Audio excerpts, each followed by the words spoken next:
بچوں السلام علیکم ورحمۃ اللہ وبرکاتہ۔ دیکھیے چیپٹر نمبر 7 سبق نمبر 7 بارش کا پہلا قطرہ۔ اسماعیل میرٹھی کی یہ نظم اتفاق و اتحاد کی طرف اشارہ کرتی ہے کہ ہمیں کوئی بھی کام شروع کرنے کے لیے دوسروں کے بھروسے نہیں رہنا چاہیے، بلکہ اکیلے ہی ہمت و حوصلے سے قدم آگے بڑھانا چاہیے۔ آپ کو آگے بڑھتا دیکھ کر دوسرے بھی آپ کے ساتھ جڑتے چلے جائیں گے، جس طرح اس نظم میں بارش کے ایک قطرے کے ساتھ ہوا۔ دیکھیے، ہر قطرے کے دل میں تھا یہ خطرہ، ناچیز ہوں میں غریب قطرہ، آتی ہے برسنے سے مجھے شرم، مٹی پتھر تمام ہیں گرم۔ ایک قطرہ تھا کہ بڑا دلاور، ہمت کے محیط کا شناور، بولا للکار کے کہ آؤ، بولا للکار کے کہ آؤ، میرے پیچھے قدم بڑھاؤ۔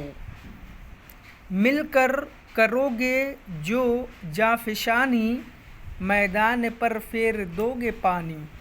دیکھی جرأت جو اس سخی کی، دو چار نے اور پیروی کی، پھر ایک کے بعد ایک لپکا، قطرہ قطرہ زمیں پہ ٹپکا۔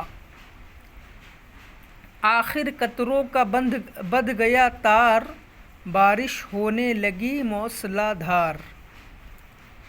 اے صاحبو قوم کی خبر لو، قطروں ہی سا اتفاق کرو۔ ہے نا، ہر قطرے کے دل میں تھا یہ خطرہ، ناچیز ہوں میں غریب قطرہ، آتی ہے برسنے سے مجھے شرم، مٹی پتھر تمام ہیں گرم۔ ایک قطرہ تھا کہ بڑا دلاور، ہمت کے محیط کا شناور، بولا للکار کے کہ آؤ، میرے پیچھے قدم بڑھاؤ۔ مل کر کرو گے جو جانفشانی، میدان پر پھیر دو گے پانی۔ دیکھی جرأت جو اس سخی کی، دو چار نے اور پیروی کی، پھر ایک کے بعد ایک لپکا، قطرہ قطرہ زمیں پہ ٹپکا۔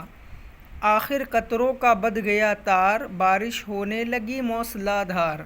اے صاحبو قوم کی خبر لو، قطروں ہی سا اتفاق کرو۔ آپ بھی اس نظم کو پڑھیے اور وائس کو ریکارڈ کر کے ہمیں سینڈ کریے۔